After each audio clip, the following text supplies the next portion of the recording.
Ladies and gentlemen, welcome to another edition of a post-race analysis video on the channel. I'm Keegan Schneider, as always, here. Like, share, and subscribe for more daily NASCAR content. We do these videos after every Cup race, as well as prediction videos to help you guys with some fantasy advice going into the race as well. We're going to take it through chronological order, as always, through Stage 1, Stage 2, Stage 3. We'll go through the finishing results, three stages, and my thoughts on the race overall. So we started things off with Kevin Harvick on the pole for today after the random draw earlier on Wednesday in the middle of the week. Harvick dropped like a rock at the start of the race, falling outside the top 10 in just a matter of laps. Brad Keselowski, who ended up winning Stage 1, ran pretty well throughout. It was the Hendrick cars at the beginning of the stage, though, that were able to actually look like they were going to be competitive pretty much all throughout the race, which they were. My predictions going into the race on how I thought the race was going to roll as a whole, as far as drivers who would contend, were going to be the drivers who were very good at the very beginning of the race. And the reason for that, again, the race started in the daytime, it ended in the daytime. The track conditions were not going to change much, and that was pretty much true. And that was what I expected. So the drivers you saw up at the front early, like the Hendrick cars, for instance, especially Kyle Larson, as we'll get to in a little bit. Keselowski was in the top three basically all day. Ryan Blaney charged from the back to the front very quickly in the stage as well. So pretty much all those drivers ran very, very good. Denny Hamlin as well was in the top five for most of the day.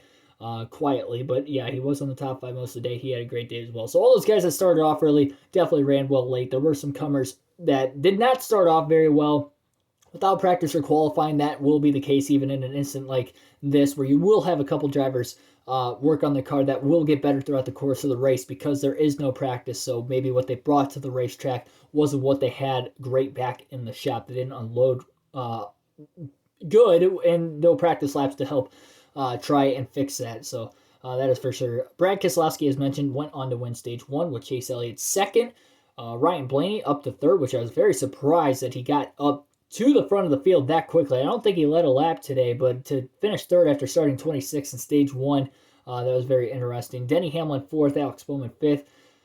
Christopher Bell sixth, William Byron seventh, Matt DiBenedetto eighth, Joey Logano ninth, and Mark Truex Jr. rounds out the top 10. So that was the top 10 for Stage 1. There was only one caution for incident in the stage, and it was for debris about halfway through the stage. Now into stage number 2. This is where you really started to see the Kyle Larson show. Kyle Larson was able to drive to the front not long really after that restart. They were 3 wide at the beginning of Stage 2 for about, 2.5 laps, almost 3 laps competitively for the lead. It was Larson, Keselowski, and Hamlin.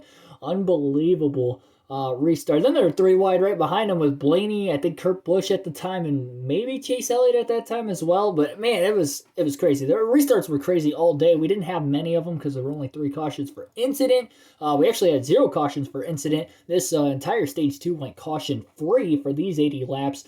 So you got to see how the pit stops played into effect. William Byron, who was actually leading a lot in Stage 2, did not get the Stage 2 win, and it was mainly because of his pit crew. Not so much the pit crew, but the crew chief making the calls on the pit box for when to come to pit road. We saw guys split the stage in half right when they hit 40 laps to go on the stage. You saw guys like Stenhouse and Logano come to pit road, and a lot of other guys follow them immediately because tires matter at Las Vegas. It doesn't chew them away quite as much as Homestead, but at the same time, it chews them more away than like a track like Texas and other mile and a halves on the schedule. So tires were definitely relevant. We saw that all day long with the pit strategy on the short runs we'll get to when we get to Stage 3.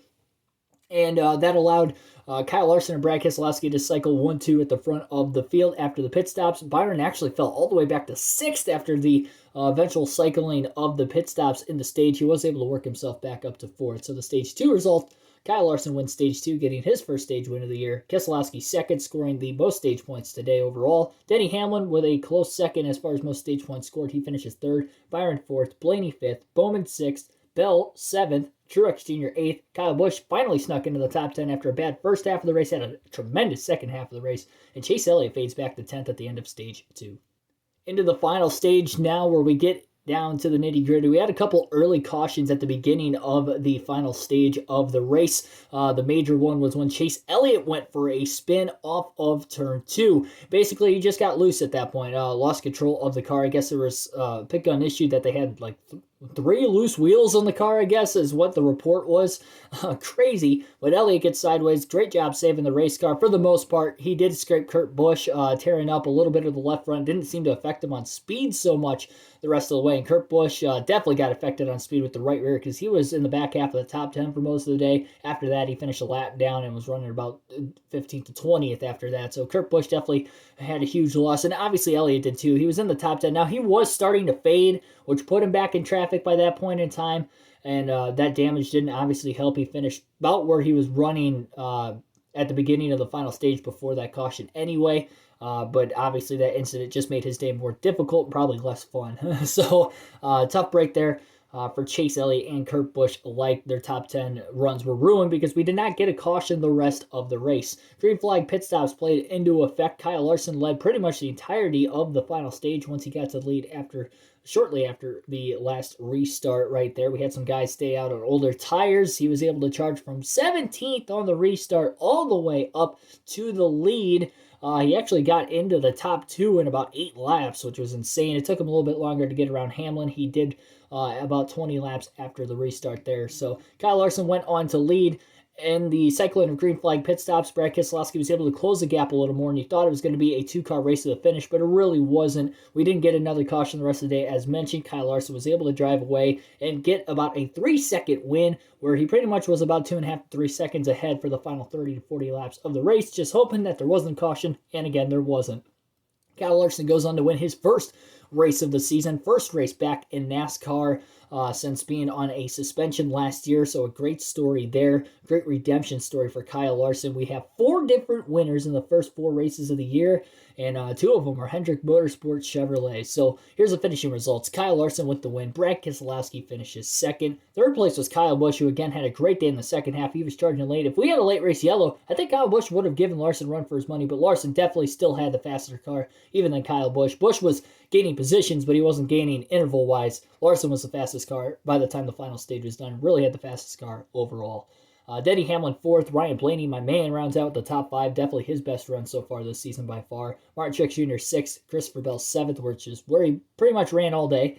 William Byron 8th. He faded there in the final stage. Logano faded after running pretty well early, but I think he was pretty much about an 8th to 12th place car all day.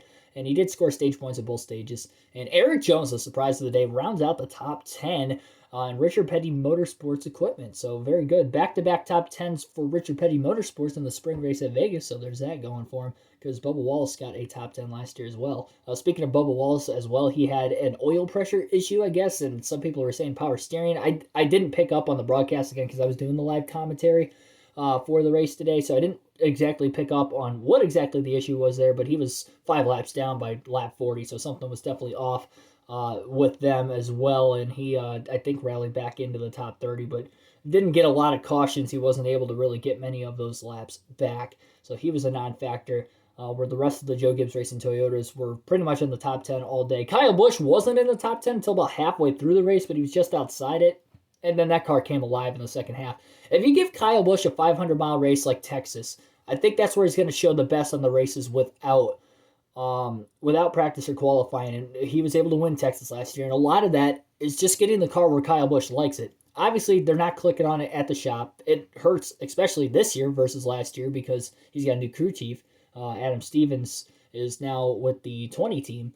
So in a 500-mile race versus a 400-mile race isn't shorter, you're automatically going to have 1 more pit stop, maybe 2 more pit stops automatically.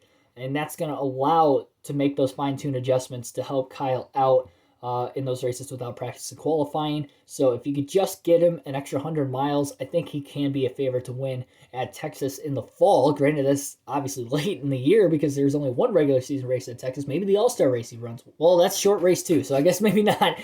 So we'll see. Atlanta's a 500-mile race. That's coming up soon. I think you have to look out for Kyle Busch that day as well. I'm saying it right now. But other finishing results, I mean, my pick to win the race was Brad Keselowski. He definitely looked like a guy that could have done it.